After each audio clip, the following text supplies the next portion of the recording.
మెదక్ జిల్లా కొల్చార మండలం రంగంపేట ప్రాథమిక వ్యవసాయ సహకార సంఘానికి ప్రభుత్వం ద్వారా గ్రేయర్ మిషన్ చైర్మన్ అరిగే రమేష్ కుమార్ చొరవతో ధాన్యాన్ని ఆరబెట్టే యంత్రాన్ని రైతుల సౌకర్యార్థం అందుబాటులోకి తీసుకొచ్చారు. గ్రేయర్ మిషన్ సంఘం చైర్మన్ అరిగే రమేష్ కుమార్ రైతులతో కలిసి యంత్రాన్ని పరిశీలించారు. యంత్రం యొక్క పనితీరును రైతులకు తెలిపారు. ఈ సందర్భంగా ఆయన మాట్లాడుతూ అకాల వర్షం వల్ల రైతులు నష్టపోవద్దనే ఉద్దేశంతో ధాన్యాన్ని ఆరబెట్టే మిషన్ను జిల్లా అధికారులతో మాట్లాడి రంగంపేట ప్రాథమిక వ్యవసాయ సహకార సంఘానికి అందుబాటులోకి తీసుకురావడం జరిగిందని, తడి ధాన్యాన్ని యంత్రం లోపలికి తీసుకుని వేడిగాలిని ధాన్యంలో పంపుతుందని, దాని ద్వారా ధాన్యంలో ఉన్న తేమ ఆవిరై సరైన తేమ శాతాన్ని వచ్చే విధంగా ధాన్యాన్ని ఆరబెడుతుందని అన్నారు. ఈ యంత్రం ద్వారా ధాన్యం చెడిపోకుండా ఎక్కువ రోజులు నిల్వ చేసుకోవడం, తేమ వల్ల ధాన్యం మొలకలు రాకుండా ఉంటుందని తెలిపారు.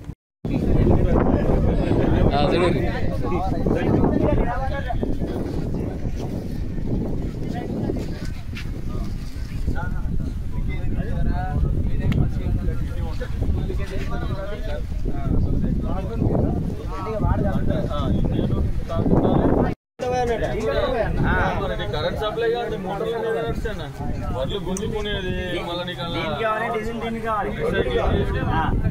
ఇప్పుడు ఇది మన సొసైటీ తరఫున తెచ్చారు కదా, రైతు తెప్పియాలి. మరి దీనికి నేను డీజిల్ పోసుకొని నడిపించుకోవాలి.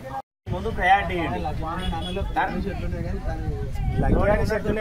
మొత్తం ఖరాబ్ ఇది ఒక గంటలో 50 క్వింటాలు పడుతుంది అక్కడ.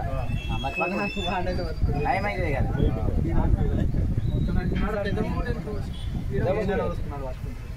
పట్టుకొని బాగా ఖరాబ్ మనం కూడా